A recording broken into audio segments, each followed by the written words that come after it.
এবার আমার কাল জন্মেছে এই ভেবে কংস ভয় পেয়েছিলেন। তার চুল উক্ষসূক্ষ্ম এবং ঠোঁট শুকিয়ে গেছিল। ভয়ের জন্য তিনি কয়েক জায়গায় পড়তে পড়তে বেঁচে গেলেন। তিনি কারাগারে পৌঁছেই চিৎকার করে বললেন, দৈবকী, বালকটি কোথায়? আমি এক্ষুনি এই তরবারি দিয়ে ওকে টুকরো টুকরো করে কেটে ফেলবো।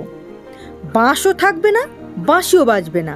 দৈবকী বড় দুঃখে করুণায় ভরা কণ্ঠে বললেন, প্রিয় দাদা, এ তো কন্যা, তোমার কাছেও কন্যা তুল্য। এ তোমাকে কি করে মারবে? একে তোমার হত্যা করা উচিত নয়। দাদা, তুমি এক এক করে আমার 6 পুত্রকে মেরেছ, আমি কিচ্ছু বলিনি।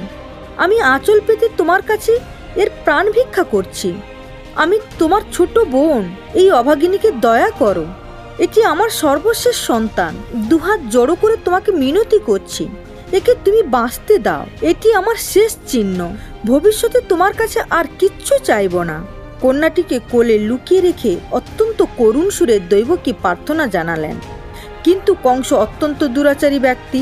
দৈবকীর মিনতিকে তিনি কোনরূপ গ্রাহ্য না করে ধমক দিয়ে উঠলেন এবং তার হাত থেকে জোর করে কন্যাটিকে ছিনিয়ে নিলেন। প্রকৃতিও যেন তার ক্রূরতায় আর্তনাদ করে উঠল।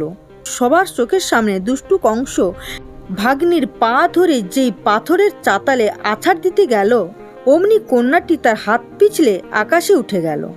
কন্যাটি তো সাধারণ নয়, তিনি সাক্ষাৎ শ্রীকৃষ্ণের যোগমায়া।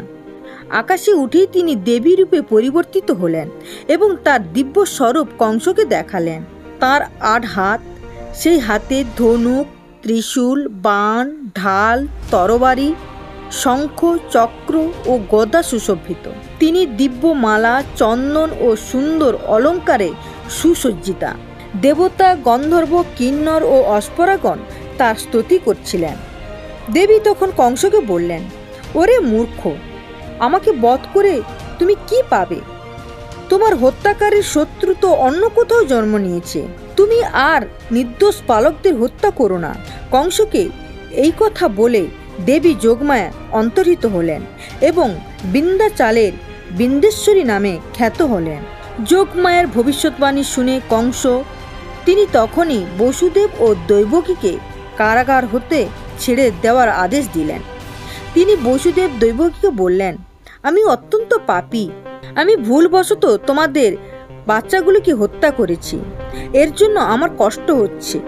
আমি এত ক্রূর যে আমার মধ্যে দয়া লেশমাত্রও নেই। জানি না এখন আমার কোন নরকে যেতে হবে। আমি বেঁচে থেকেও মরে আছি, কিন্তু এতে আমার কোনো দোষ নেই। সকল জীব তাদের ভাগ্য অনুসারে সুখ দুঃখ ভোগ করে।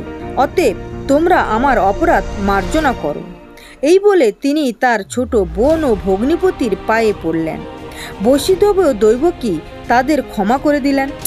যোগমায়ার কথায় বিশ্বাস করে কংস বসুদেব ও দৈবকীকে কারাগার থেকে মুক্ত করে দিলেন আর তাঁদের সম্প্রীতি নিজ প্রাসাদে ফিরে গেলেন।